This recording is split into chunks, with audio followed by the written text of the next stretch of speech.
Hello everyone and welcome mga ka-ASC Variety Vlogs. And of course, nandito tayo sa very beautiful Siam Museum in our back, but we will not be getting in there.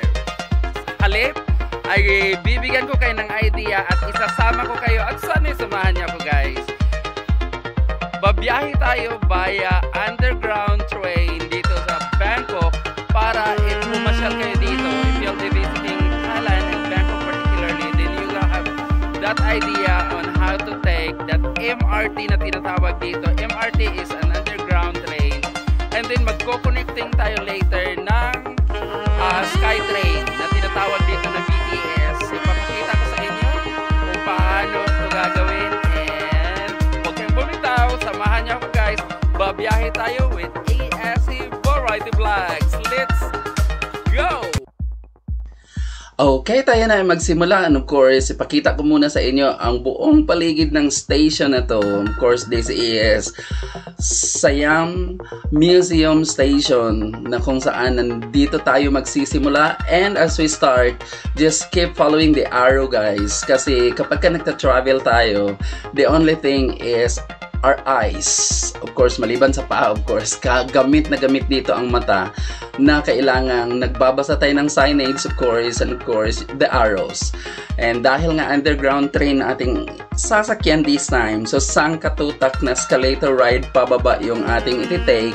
And thank you naman talaga to Science and Technology kasi with this subject ay talagang hindi na tayo nahihirapan kasi imagine mo naman paglalakarin mo itong pababa okay pa pagpababa, paano na lang kaya kung pataas na ganito kalalim yung ating lalakarin, ganito kalayo yung ating lalakbayin papunta sa ibaba. Because alam nyo na, malalaking buildings ito up guys ha. So kailangan malalim na malalim yung kalalagyan ng underground train. So andito na tayo sa area wherein we have to take our token para makapasok doon sa train na ating sasakyan later.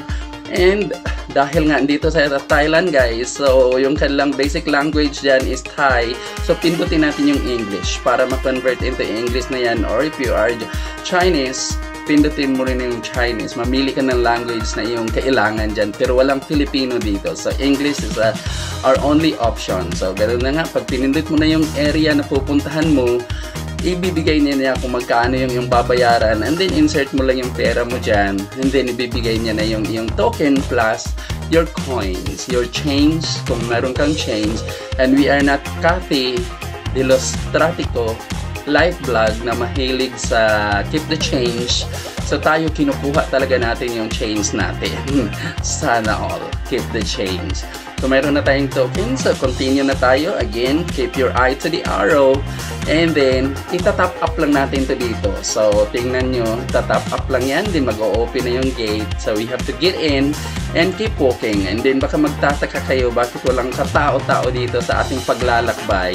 It is because guys, pinili ko na early morning talaga yung aking kasi pinlano ko talaga na mag-video nito. So, kailangan early na early ako para wala pa munang mga ganong karaming tao na ating makukuha sa video. So, ganun yung ating naplano.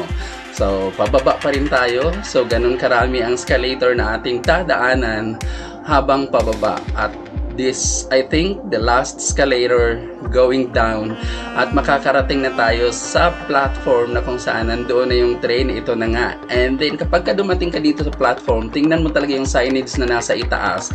If yung station na yung pupuntahan, ang ating puntahan kasi is Silom Station yung ating puntahan ngayon. So andoon siya. So meaning this is our platform. And then kung makita mo yung mga arrows dyan, that is a guide na doon ka lang pwedeng tumayo. Kasi dito sa Bangkok, dito sa Thailand guys, hindi ka pwedeng tumayo kung saan-saan. You have to follow the arrow, you have to form in line. Hindi pwede na maharangan mo yung mga tao na lalabas from the train or else magtitinginan lahat ng tao sa'yo kasi wala kang disiplina. Yes, tama po kayo. Ang pilahan dito sa train is napakahaba minsan. Kaya Kaya ang dami-daming gates, ang dami-daming pintuan, kaya mahaba yung train talaga kasi ang daming tao. So ganyan kapag yun po, dumating na tayo Silom Station ito guys ha. So unang pinababa natin yung naka-wheelchair kasi dito priority yung mga PWD, and then matatanda, the bata, the buntis, and monks. So kapag nakaupo ka and then may papasok doon, may bata na papasok, kailangan mo talagang tumayo, paupuin mo yung bata. So ganun ang culture nila dito, ganun ang disiplina nila dito. Hindi na porky bata, hindi mo siya paupuin, dapat siya ang priority. So andito na tayo sa MRT Silom Station.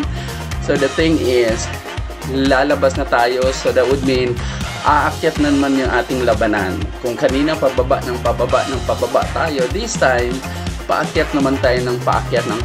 Lalabas na tayo mula sa ilalim ng lupa. Yes guys, and we are heading to BTS Salading Station. Pero palabas pa rin tayo, nasa ilalim pa rin tayo ng lupa this time.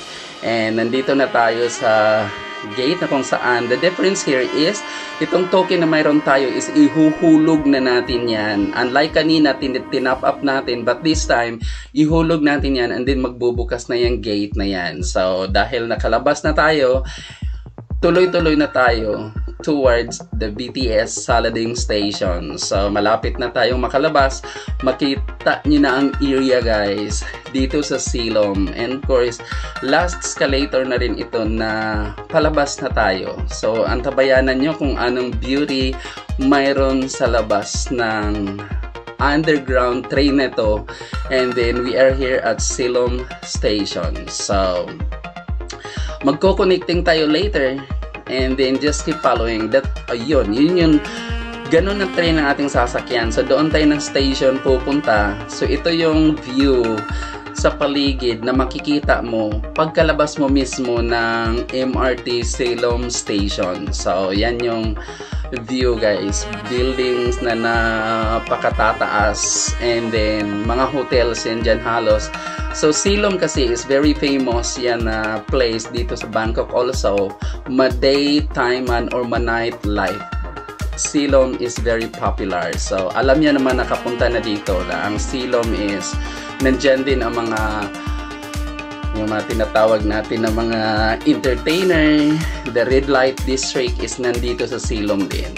So andito na tayo sa itaas, walking. So ang napakaganda dito is ginagawan lang ng mga connectors yung mga trains of course, and then connectors also to the shopping malls. Basta makikita nyo na yan in our incoming videos also.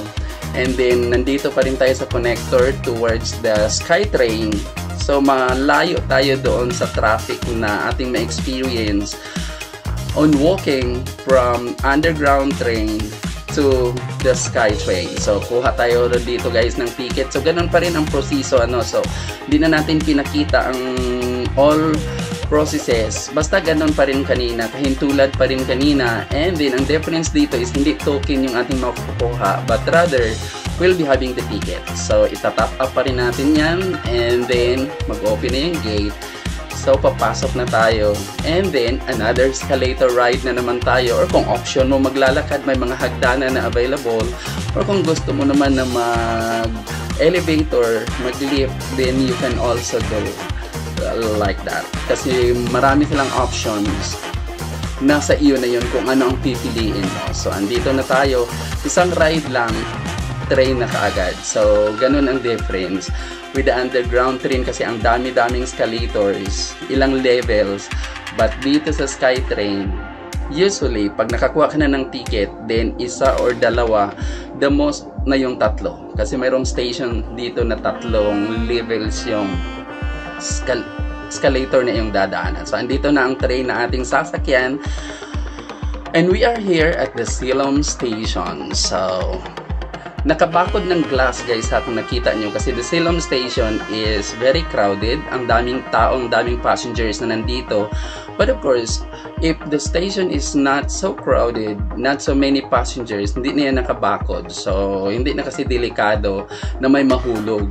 So travel na tayo, and then punta tayo ng Siam station.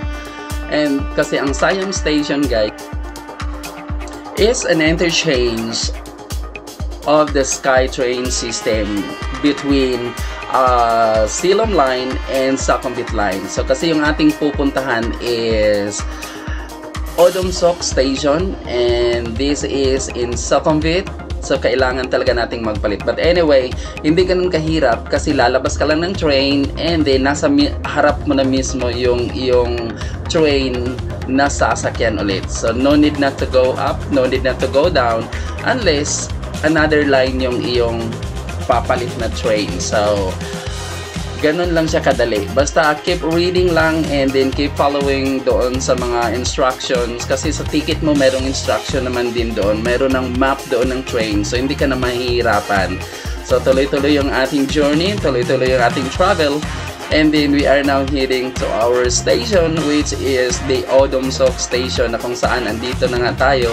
And then pababa na tayo in a moment, and salamat sa pagsama talaga sa biyahe na ito na ES Variety Vlogs. Of course, the purpose of this is to give a guide, to give an idea for those people who are planning to visit Bangkok, and ano nga ba yung patakaran o ano nga yung way dito sa paggamit ng kanilang underground train at paggamit ng kanilang SkyTrain system. So hindi siya mahirap, ganun lang siya kabilis, as long na we know how to read, as long how we know how to follow.